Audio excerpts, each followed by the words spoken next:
Hi guys, welcome back to YouTube channel. നമ്മുടെ channel ആദ്യമായിട്ടാണ് കാണുന്നതെങ്കിൽ വീഡിയോ ഇഷ്ടമായ സപ്പോർട്ട് ചെയ്യാനും സബ്സ്ക്രൈബ് ചെയ്യാനും മറക്കരുത് കേട്ടോ. അപ്പോൾ ഞാൻ എന്താ ഈ പറഞ്ഞുകൊണ്ടിരിക്കുന്നതെന്ന് ചോദിച്ചാൽ, ഓൺ വോയിസ് വീഡിയോ കൊടുത്തപ്പോൾ എഡിറ്റ് ചെയ്തപ്പോൾ വോയിസ് അങ്ങോട്ട് കിട്ടണില്ല. അങ്ങനെയാണ് വോയിസ് ഓവർ കൊടുക്കാമെന്ന് വിചാരിച്ചത്. അപ്പോൾ നമ്മുടെ ഇന്നത്തെ വീഡിയോ ഒരു കുട്ടി ബിസി ഡേ ഇൻ മൈ ലൈഫാണ്. കൂടുതൽ വലിച്ചു നീട്ടാതെ നമുക്ക് വേഗം തന്നെ വീഡിയോ സ്റ്റാർട്ട് ചെയ്യാം. ആദ്യം തന്നെ ബ്രേക്ക്ഫാസ്റ്റ് കഴിക്കാം കേട്ടോ. ദോശയും ചമ്മന്തിക്കറിയായിരുന്നു ഇന്നത്തെ ബ്രേക്ക്ഫാസ്റ്റ്. കഴിക്കുന്ന വീഡിയോ എടുക്കാൻ പറ്റിയില്ല, കാരണം അന്നേരം എന്തോ ഒരു ബിസി ആയിട്ട് ഞാനത് മറന്നുപോയി. കഴിച്ചൊക്കെ കഴിഞ്ഞ് വാമിമോളെ കൊണ്ട് അംഗൻവാടിയിലാക്കിയതിന് ശേഷം ഞാൻ ബെഡ്ഷീറ്റൊക്കെ വിരിച്ചിട്ടൊന്ന് സെറ്റാക്കാണ് കേട്ടോ. ബെഡ്ഷീറ്റ് വിരിച്ചതിന് ശേഷം ബാഗിൽ ഇട്ടുകൊണ്ട് പോകാനായിട്ട് ഡ്രസ്സ് നോക്കാൻ അലമാര തുറന്നപ്പോൾ ഒരുപാട് തുണിയായിരുന്നു എൻ്റെ മേത്തൂടെ വന്ന് വീണ. കാരണം കുറേ നാളുകൊണ്ട് മടക്കി വെക്കാതെ എല്ലാം കുത്തി കയറ്റി വെച്ചിരുന്നു. പിന്നെ എന്തായാലും അത് ആ കൈയോടെ തന്നെ അങ്ങ് മടക്കി വെച്ചു. തുണിയൊക്കെ മടക്കി വെച്ചിട്ട് നേരെ കിച്ചണിലോട്ട് വന്നു. ഞാൻ ചിക്കൻ കറി അടുപ്പത്ത് വെച്ചിട്ടായിരുന്നു ബാക്കി പണികളൊക്കെ പോയത്. അപ്പോൾ ഇന്ന് കുക്കറിലാണ് കേട്ടോ ചിക്കൻ കറി വെക്കുന്നത്. അതെന്താണെന്ന് ചോദിച്ചാൽ, നമുക്ക് പെട്ടെന്ന് എവിടെയെങ്കിലും പോകണമെങ്കിൽ നമ്മുടെ കുക്കറാണല്ലോ നമ്മളെ രക്ഷിക്കണത്. അപ്പോൾ നമ്മുടെ കുക്കറിൽ ചിക്കനൊക്കെ വെച്ച് ഞാൻ ഒരുങ്ങിക്കൊണ്ട് നിന്നപ്പോഴായിരുന്നു ഡെലിവറി ചേട്ടൻ വിളിച്ചത്.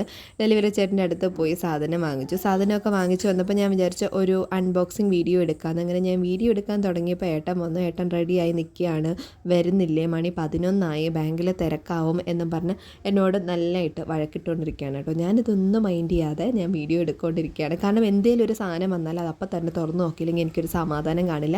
അപ്പോൾ ഇതൊരു ഗുഡ് വൈബ്സിൻ്റെ ഒരു നൈറ്റ് ക്രീമാണ്. ഭയങ്കര ടാനും കാര്യങ്ങളൊക്കെയാണ് എൻ്റെ മുഖത്ത്. അപ്പോൾ അതൊക്കെ ഒന്ന് മാറാൻ വേണ്ടി വാങ്ങിച്ചാണ്. സെറ്റാവുമോ എന്ന് അറിയത്തില്ല, ഉപയോഗിച്ച് നോക്കിയിട്ട് റിസൾട്ട് പറയാം കേട്ടോ. പിന്നെ ഞാൻ എന്തായാലും പെട്ടെന്നൊക്കെ റെഡിയായി ഇറങ്ങിയിട്ടുണ്ട്. മുടിയൊക്കെ ദയില്ല 1ാം ക്ലാസ്സിലെ കുട്ടികളെ പോലെ ഞാൻ വഴിച്ച് വെച്ച് കോതിയിട്ടൊക്കെ ഇറങ്ങുകയാണ് ഗൈസ്. അതിപ്പോഴും മനോവിഷമം വേറെ ഒന്നുമില്ല. എന്തായാലും ബാങ്കിൽ അങ്ങനെ വന്നപ്പോഴാണെങ്കിൽ ഒരു മനുഷ്യരില്ലായിരുന്നു. പെട്ടെന്ന് തന്നെ ബാങ്കിലെ കാര്യം കഴിഞ്ഞു. പിന്നെ കുറച്ച് ഷോപ്പിങ്ങും കാര്യങ്ങളൊക്കെ ഉണ്ടായിരുന്നു. അതൊക്കെ വാങ്ങിച്ചിട്ട് ഇറങ്ങിയപ്പോൾ ഞാൻ പറഞ്ഞു എനിക്ക് വിശക്കൊന്നും, എനിക്ക് കട്ട്ലറ്റ് വേണമെന്ന്. അങ്ങനെ എന്തായാലും ഏട്ടൻ എനിക്ക് കട്ട്ലറ്റ് മേടിച്ച് തന്നു. അങ്ങനെ നമ്മൾ കട്ട്ലറ്റും നാരങ്ങ വെള്ളവും ചിക്കൻ പപ്സും ഒക്കെ കഴിച്ച് വയറ് നിറച്ച് ഉച്ചയായപ്പോൾ വീട്ടിൽ എത്തി. ഉച്ചയ്ക്ക് ചോറൊന്നും കഴിച്ചില്ല. പിന്നെ റെസ്റ്റൊക്കെ എടുത്ത് വാമിമോളെ വിളിച്ചിട്ട് നേരെ നമുക്ക് ഹോസ്പിറ്റലിലൊക്കെ പോകണമായിരുന്നു. പിന്നെ ഏട്ടൻ്റെ ഒരു ഫ്രണ്ടിന് ഒരു ചപ്പൽ വീടിച്ചു കൊടുക്കണമായിരുന്നു. അതൊക്കെ കഴിഞ്ഞിട്ട് ഓടി പഠിച്ച് കൽക്കി മൂവി കാണാനായിട്ട് വന്നു കേട്ടോ. സാഹസികമായി ഹോസ്പിറ്റലിൽ നിന്ന് പറഞ്ഞ് എന്തായാലും സിനിമ തുടങ്ങുന്നതിന് മുമ്പ് എത്തിയിട്ടുണ്ട്. സിനിമക്ക് കണ്ടിട്ട് ഞാൻ അഭിപ്രായം പറയാം. 10-20 മിനിറ്റോളം താമസിച്ചു പോയോണ്ടാണെന്ന് തോന്നുന്നു. മൂവിയുടെ കുറേ ഭാഗമൊന്നും എനിക്ക് മനസ്സിലായില്ല. ഏട്ടനോട് ചോദിച്ചപ്പോൾ ഏട്ടനും അത് തന്നെയാണ് പറഞ്ഞത്, കിളി പോയിരിക്കുകയാണ്.